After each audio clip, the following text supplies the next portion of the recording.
The Chicago Bulls, for the third straight season, have secured a play-in spot. Probably not something to be that proud of, although I'm sure the front office will certainly think so. That said, I do think the Bulls getting the play-in spot this season is much more impressive considering the last 2 years you were talking about a team that was trying to compete with star-level players, and all they could muster was a play-in tournament. Like, it hits a little different when you've got a young team that hasn't realized its full potential and you make the play-in tournament. But either way, after the Bulls defeated the Toronto Raptors tonight, they have officially secured a play-in spot. Now, we don't know what seed they'll be getting, considering seeds 7 through 10 right now are only separated by 2.5 games. The Bulls are only a half game behind the Miami Heat, with one of the easiest remaining schedules in the NBA from here on out. But regardless of where they land 7 through 10, they will be in the play-in tournament. So for this game against the Raptors, a good bounce-back win coming off the second night of back-to-back in which they got obliterated by the Oklahoma City Thunder. A non-competitive stinker of a performance from the Bulls against the league's best team. They come back home, face off against a rebuilding Toronto Raptors team that was without some of their key players, and as they should, took care of business. They didn't mess around and play down to their competition like we had seen so many times the Bulls do earlier on in the year, and the Bulls hopefully gain some confidence back after losing 2 straight and can finish out the season strong. But the Bulls shored up their turnovers tonight. They took much better care of the basketball. The pace of play was considerably better. High octane offense that has been so successful since the All-Star break. Although, I say all this, but then again, it's the Raptors. It's obviously going to be a much easier time to score on these guys than it is the Thunder. But the ball movement, the rotations along the perimeter was much better, much more succinct, and the Bulls put this one away early enough that they were able to rest their starters for the end of the game. When you've got Stacey King and Adam Amin talking about dogs at the end of this one, you know it's a good thing that this is ending well and no longer matters. Josh Giddey, a nice bounce back game for him. Well, maybe I should rephrase it a little bit. It was more of an efficient night for him, but he still had 5 turnovers, some really bad missed shots and drives to the hoop. Here's the thing, I like Giddey, I really do.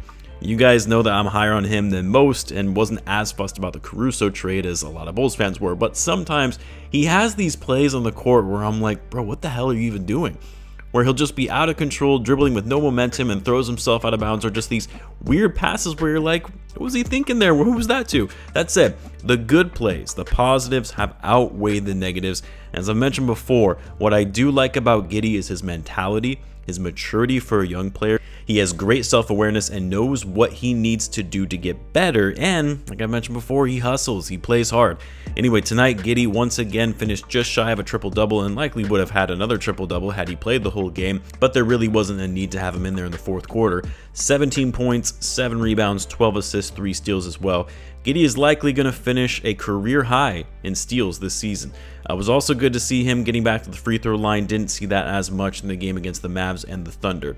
And then Coby White, who maybe gave some of us a scare that the hot streak was over after seeing the game last night, but after being named the Eastern Conference Player of the Month, which, by the way, is a pretty big deal for a player on a team that isn't at the top of the conference, and the fact that the only players in Bulls history who have been named Conference Player of the Month were Michael Jordan, Scottie Pippen, Derrick Rose, Jimmy Butler, and DeMar DeRozan. Like, you're literally talking about the best players in the franchise's history. It's a big accomplishment for Coby White, but for Coby, a great bounce back game for him. 28 points, 10 for 16 shooting from the floor, 3 for 7 from 3 was a team high in box plus minus at plus 19. Actually, I take that back. Patrick Williams, of all people, was the high man at plus 21. But 6 assists for Coby as well, and 2 steals. And then Vucevic had a strong game offensively, nearly a triple-double for him. Jakob Poeltl, who I usually consider to be one of the better rim protectors in the NBA and someone Vuce has struggled with in the past, was 9 for 12 in this game, 2 for 3 from deep, 10 rebounds, 4 of them offensive rebounds for second chance points,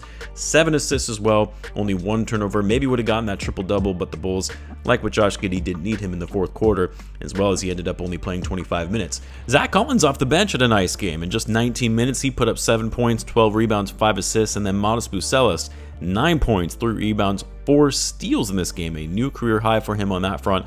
I would have liked to see Modest be a little more active and aggressive in finding his shots, especially in a game like this where the defense isn't that good and you're probably going to be able to get better looks and can get away with driving to the basket more. But I was pleased with his effort defensively that we continue to see from him. I mean, you watch his game on a nightly basis and you see that this kid has the capability of being really good I mean, he still has a lot to work on. There are some obvious weaknesses to his game, but even in those areas, he has the tools and skills to get better at some of the holes that currently exist for him.